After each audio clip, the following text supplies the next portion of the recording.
La France souffre d'une série de sabotages en plein JO.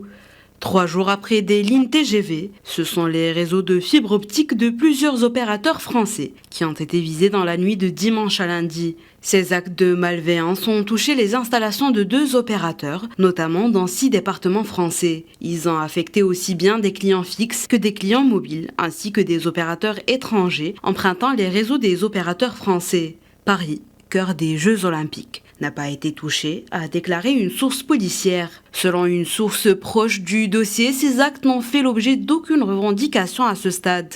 Quelques jours plus tôt, dans la nuit de jeudi à vendredi, jour de la cérémonie d'ouverture des JO, des câbles de fibre optique passant près des voies et garantissant la transmission d'informations de sécurité pour les conducteurs ont été coupés et incendiés à divers endroits du réseau TGV. Une source proche de l'enquête a déclaré que cette opération a été bien préparée et a été organisée par une même structure. L'enquête sur ces actes ouverte par le parquet de Paris se poursuit pour identifier les auteurs.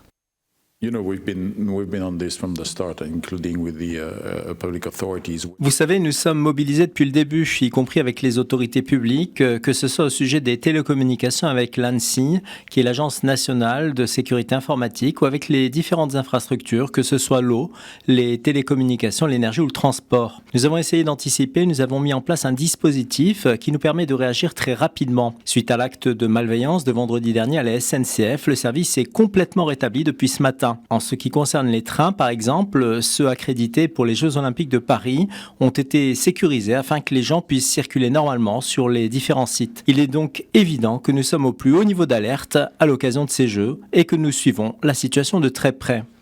Have been secured so that people could operate normally on the various venues. De son côté, le ministre de l'Intérieur, Gérald Darmanin, a affirmé lundi que les services avaient identifié un certain nombre de profils qui auraient pu commettre ces sabotages extrêmement bien ciblés. Il a expliqué qu'il s'agissait du mode d'action traditionnel de l'ultra-gauche.